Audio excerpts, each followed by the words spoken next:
ദുബായിൽ ആയിരക്കണക്കിന് കമ്പനികളും ബിസിനസ്സുകളൊക്കെ നടക്കുന്നുണ്ട്. അപ്പോൾ ഈ വരുന്ന ആളുകൾക്ക് എന്തായിരിക്കും അവർക്ക് ഒരു ഫോക്കസ് ചെയ്യുന്ന ഒരു മേഖല, ഒരു സ്പെസിഫിക് മേഖല ഈ ടേക്ക് ഓഫ് പരിചയപ്പെടുത്തുന്നുണ്ടോ? വളരെ റെലവൻ്റായ ഒരു ക്വസ്റ്റ്യൻ ആണത്. കാരണം ഇവിടെ പതിനായിരക്കണക്കിന് ബിസിനസ്സുകളുണ്ട്, ആയിരക്കണക്കിന് ആക്ടിവിറ്റികളുണ്ട്. പക്ഷേ നമ്മളിതിൽ ഏറ്റവും ഫോക്കസ് ചെയ്യുന്നത്, മലയാളികൾ ഫോക്കസ് ചെയ്യുന്ന കുറേ ബിസിനസ്സുകളുണ്ടല്ലോ, അതിലേറ്റവും പ്രധാനപ്പെട്ട 10ഓളം ആക്ടിവിറ്റികൾ, അതിൻ്റെ സബ് ആക്ടിവിറ്റികളെ കുറിച്ചിട്ടുള്ള വ്യക്തമായ ധാരണകൾ നമ്മൾ കൊടുക്കുന്നുണ്ട്.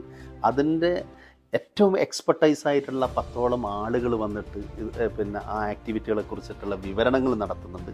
ഉദാഹരണത്തിന് ലോജിസ്റ്റിക്, റെസ്റ്റോറൻറ്റ് മേഖലകൾ, super market, E commerce, digital മേഖലകൾ, അതുപോലെ തന്നെ ട്രേഡിംഗ് ഏരിയകൾ, ഇതിനെയൊക്കെ കുറിച്ചിട്ടുള്ള വ്യക്തമായ ഒരു അവയർനെസ് നടത്തുന്ന ഒരു 10ഓളം സെഷനുകൾ, 10ഓളം എക്സ്പേർട്ടുകളുടെ സെഷനുകൾ ഇതിലുണ്ട്.